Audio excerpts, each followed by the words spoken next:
Buenas tardes, vamos a dar inicio entonces con nuestra primera clase del semestre. Es la clase número 13 de toda la secuencia que estamos llevando y nos corresponde ver al contrapunto de quinta especie a cuatro voces. Bueno, entonces para comenzar, en estos contrapuntos ya no vamos a tener nuevas reglas. De hecho, las que ustedes ya conocen son las mismas que se van a seguir aplicando. Lo único que vamos a tener son observaciones. En esta clase, que es la número 13 y que la tienen ya publicada, ahí van a ver que hay 5 archivos que nos van a servir como referencia para comentar y desarrollar esta quinta especie. Entonces el primer archivo dice combinaciones rítmicas, luego tiene otro archivo que dice quinta especie segunda combinación, y luego tienen un archivo de audio que dice quinta especie segunda combinación, quinta especie combinación, perdón, esta es segunda combinación, quinta especie combinación. Son dos archivos de audio que corresponden a los ejemplos que tienen aquí. Entonces, este archivo que dice aquí, quinta especie combinación, este archivo es un ejemplo de quinta especie y su archivo de audio es este. En este caso, donde dice quinta especie segunda combinación, su archivo correspondiente es este que tenemos aquí.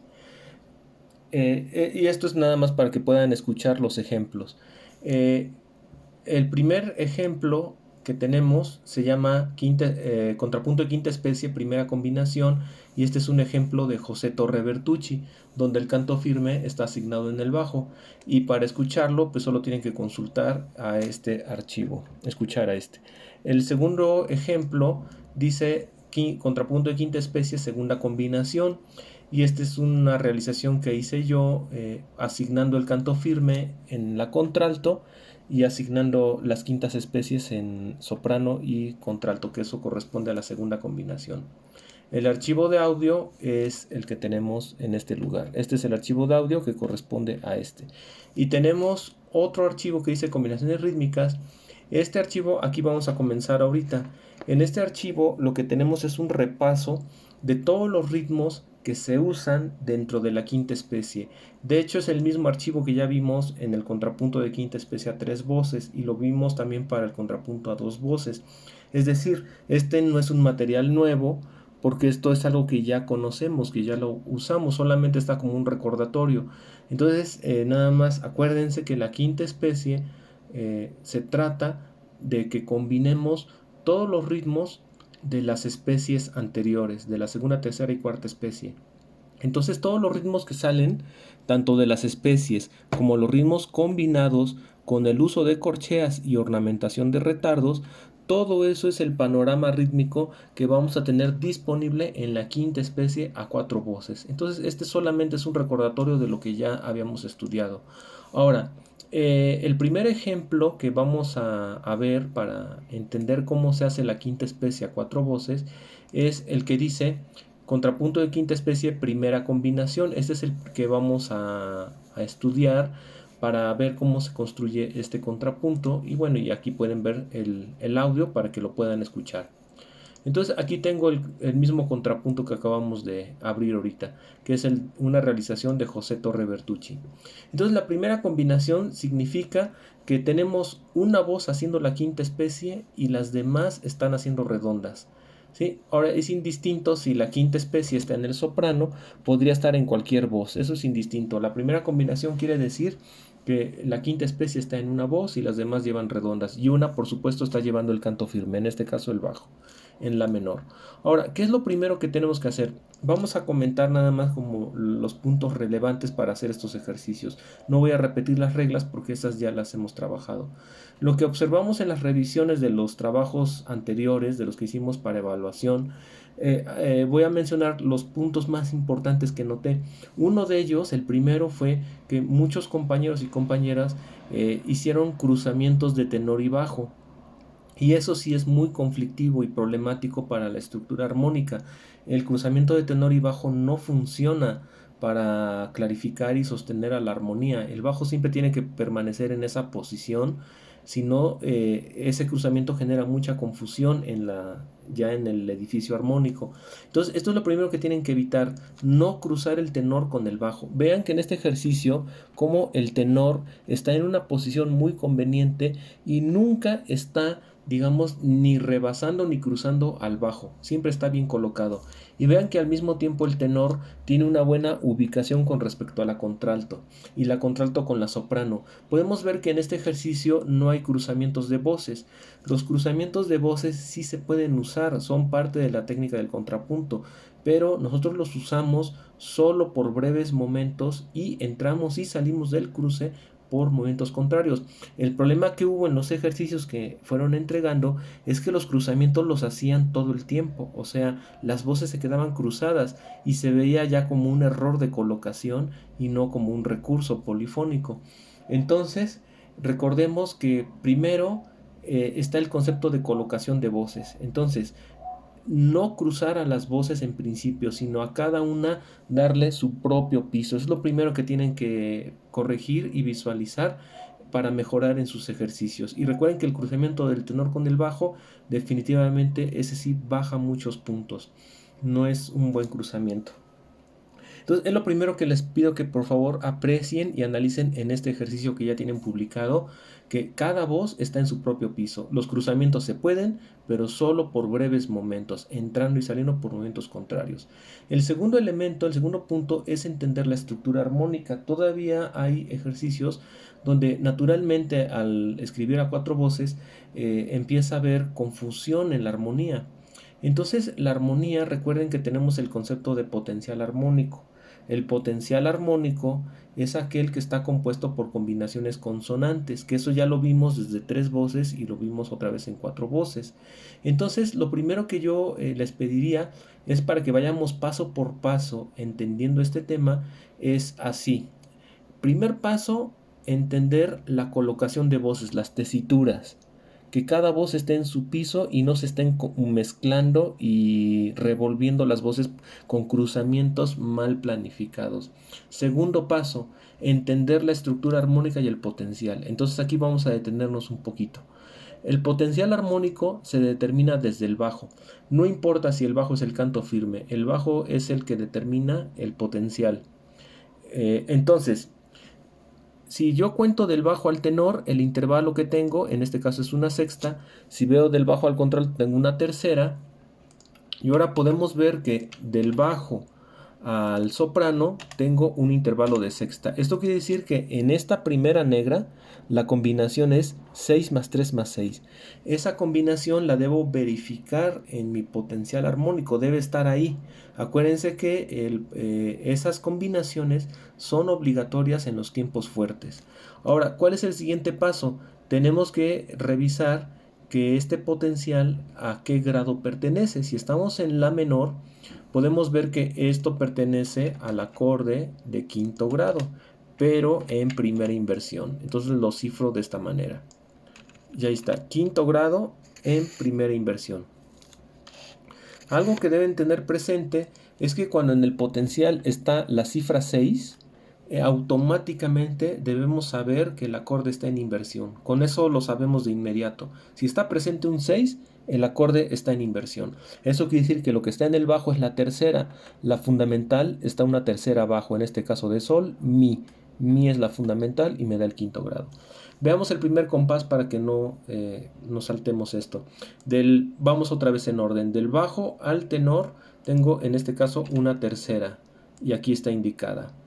Ahora tengo del bajo al contralto una octava. Entonces indicamos el intervalo de octava. Y del bajo al soprano tengo una quinta. Mi combinación es 3 más 8 más 5.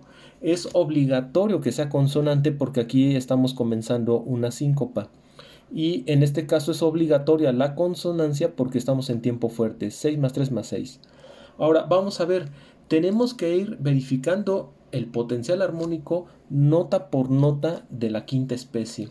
Ahora podemos ver que la segunda nota del canto del contrapunto de quinta especie es la nota re.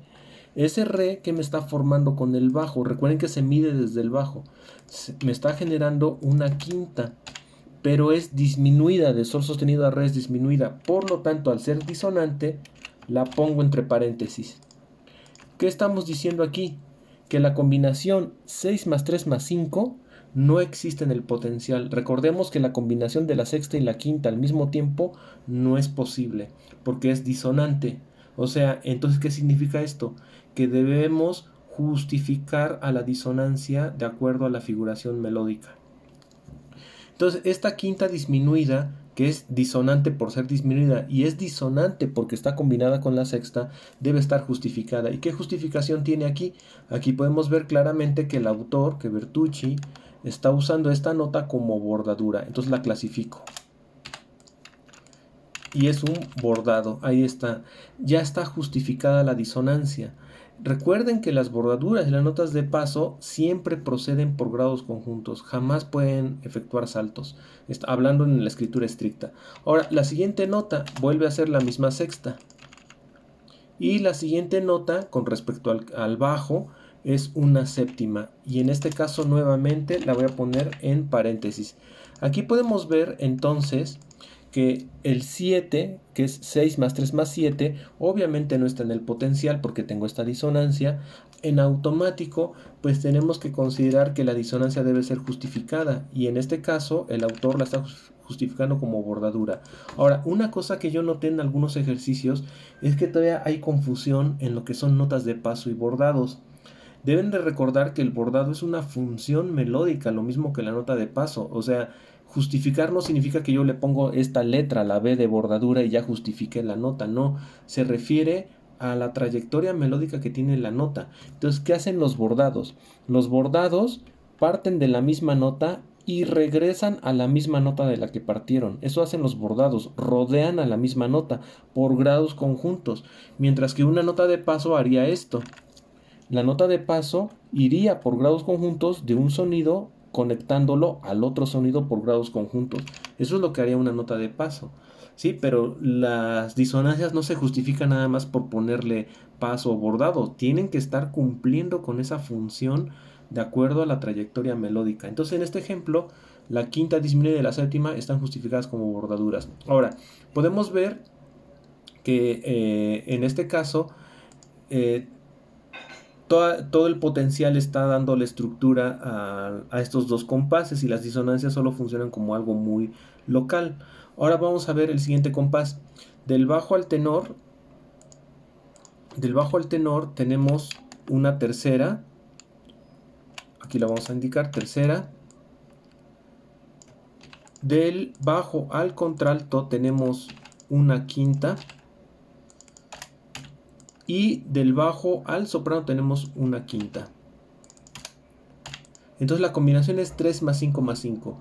Recordemos que las combinaciones del potencial que tienen tercera o sexta van a tener preferencia en los tiempos fuertes. Es decir, una combinación como 8 más 5 más 5, donde no hay tercera o sexta, son combinaciones que las vamos a reservar para los tiempos débiles. Pero en el tiempo fuerte vamos a tratar de que los acordes siempre tengan tercera o sexta. En este caso, aunque hay dos quintas, pero está presente la tercera. Entonces 3 más 5 más 5 es parte del potencial.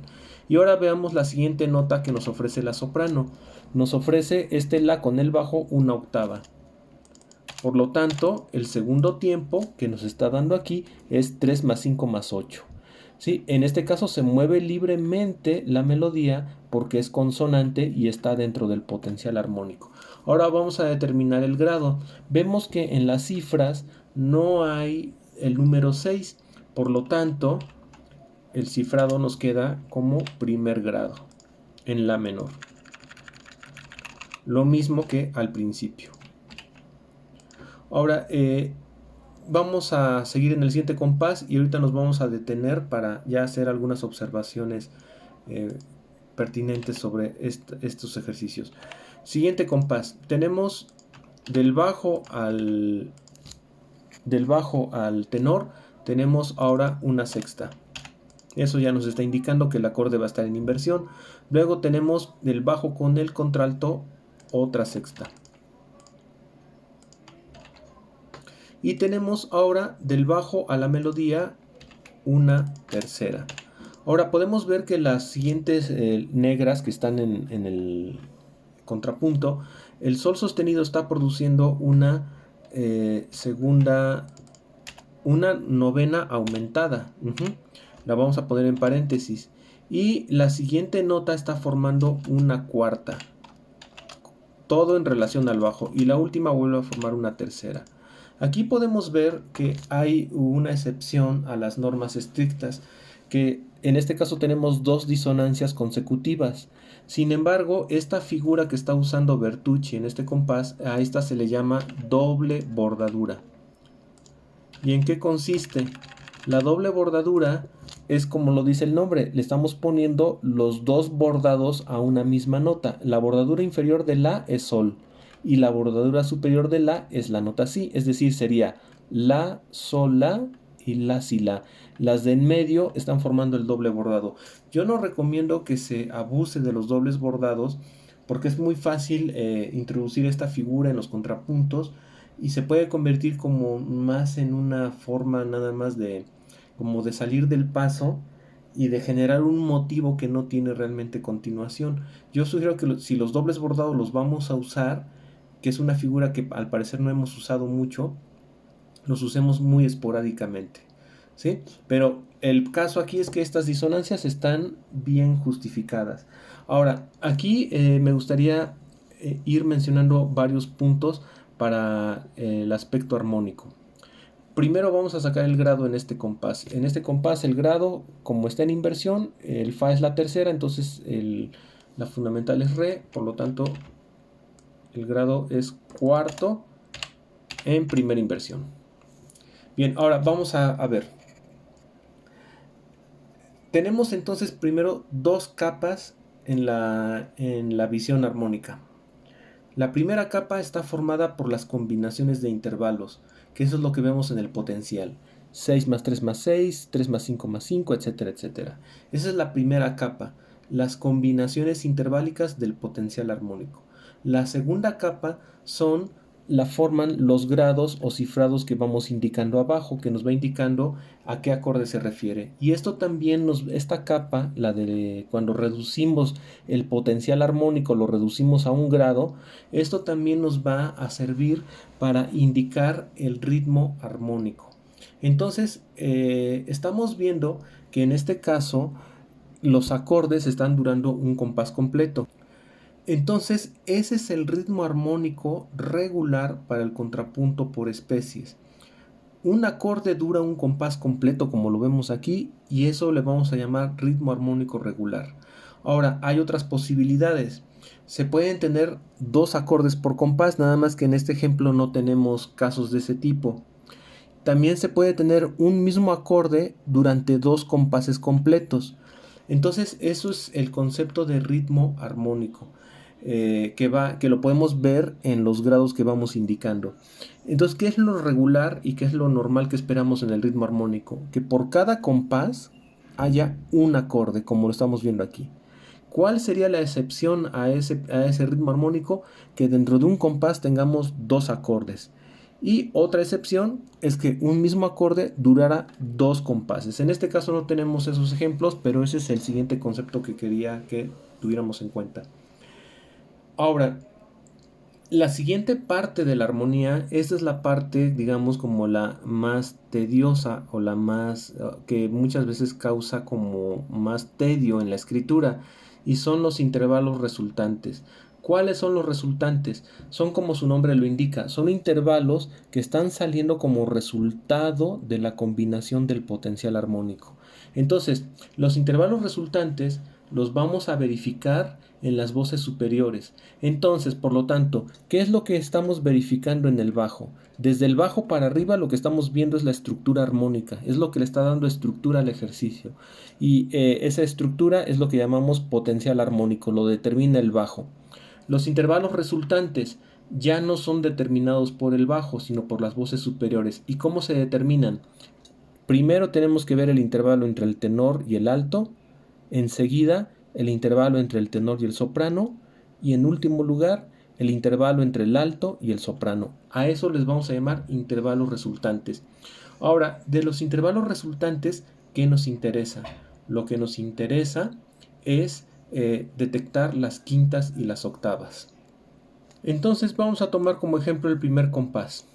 El primer compás, los intervalos resultantes serían estos. Del tenor al contralto, de do a la tengo una sexta. Ese intervalo no me interesa. Del tenor al soprano tengo una tercera, tampoco me interesa. Ahora, del contralto al soprano tengo una quinta, este sí nos interesa y lo vamos a indicar. Bueno, nosotros hemos usado el sistema de curvas. Aquí no lo puedo usar en el programa, pero ustedes ya saben que se usan las curvas. Estoy usando este símbolo del lado izquierdo para indicar esta quinta, ¿no? Y del lado derecho voy a usarlo para las octavas. Ese es el intervalo resultante. Entonces, ¿qué me está indicando este corchete? Que en nuestro caso serían las curvas que hemos usado. Me está indicando que hay una quinta entre el soprano y el contralto. En el segundo compás, el intervalo resultante entre el tenor y el bajo es una quinta de mi a si. Entre el tenor y el contralto, perdón. Una quinta. Por lo tanto, este intervalo también lo voy a señalar.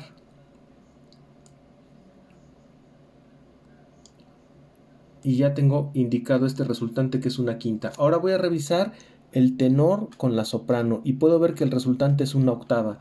Este intervalo también me interesa.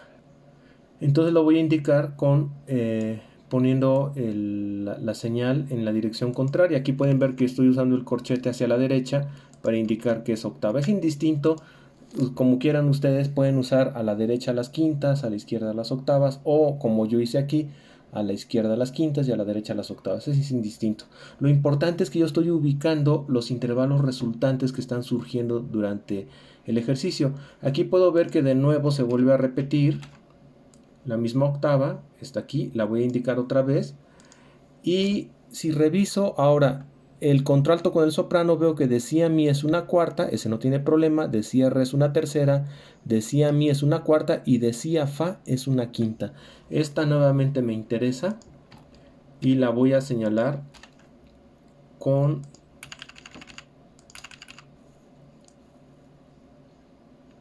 la indicación hacia la izquierda. Esto me está diciendo que entre, perdón, ahí está, me está diciendo que entre el soprano y el contralto tenemos aquí una quinta, y en este caso es una quinta disminuida, ¿sí? Entonces, esto es un análisis que es necesario hacer y necesitamos establecer esta claridad en la armonía, porque si no la escritura ya corre el riesgo de volverse sumamente caótica, y más cuando veamos mezcla de especies. En esta clase lo que estamos viendo ahorita es entender nuevamente la base armónica de estos ejercicios. Es lo primero que estamos haciendo y que debe quedar como muy claro este paso. Y estoy haciendo esta revisión o este repaso también para como ir salvando los problemas que vimos en los ejercicios que se entregaron con anterioridad. Vamos a hacer el siguiente compás para finalizar. Aquí el intervalo resultante del tenor al contralto es una tercera, ese no nos interesa. Del tenor al soprano es una tercera. Ahora, del tenor a la siguiente nota de la soprano es una sexta, tampoco nos interesa. Ahora, entre soprano y contralto tenemos de mi a mi una octava, esta me interesa indicarla, y de mi a la una cuarta. Entonces, la octava que se está produciendo entre el contralto y la soprano, nuevamente la voy a indicar.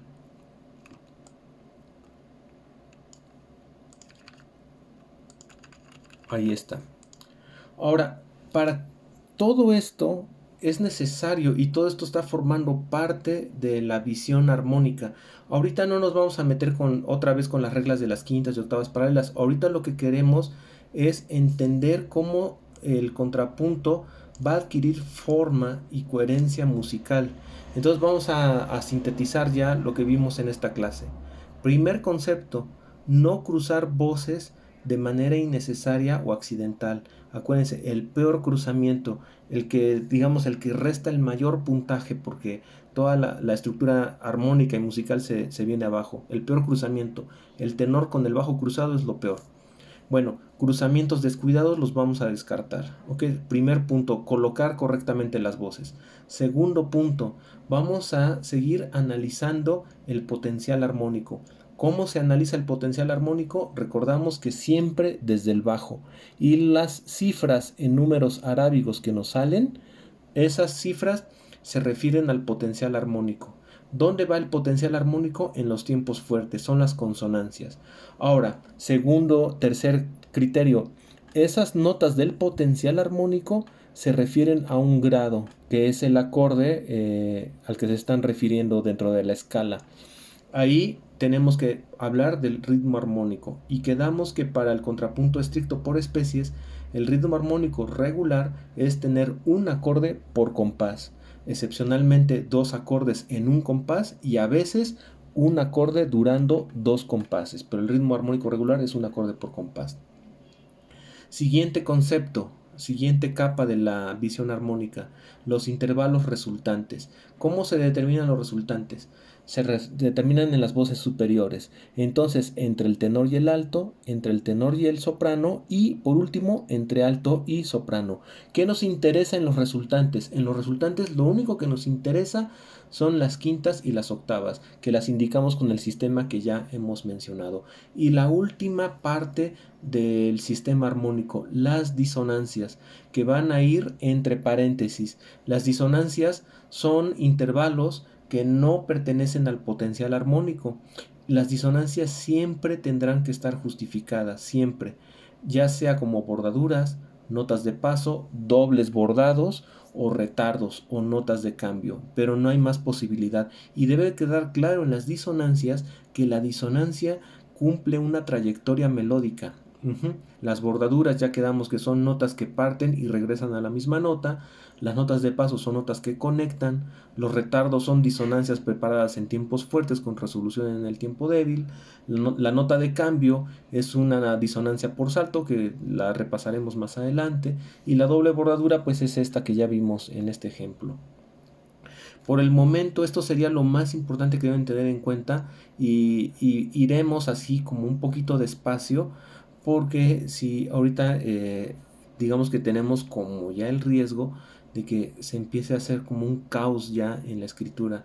Conforme se van incrementando las voces, los problemas armónicos se van sumando. Entonces, por favor, esta clase traten de repasarla, de entenderla bien, sacar apuntes si lo consideran necesario. Y yo les recomiendo, muy recomendado, sería importante que cifraran todo lo que sigue para que puedan practicar esto que empezamos a hacer. Lo primero es entonces asentar la visión armónica y la siguiente clase ya seguiremos desarrollando otros elementos de la escritura. Recuerden que no estamos agregando reglas, estamos viendo lo mismo que ya saben, lo único que estamos haciendo es profundizar, haciendo un repaso para que tenga más orden su trabajo y podamos corregir los problemas que vimos en las tareas anteriores.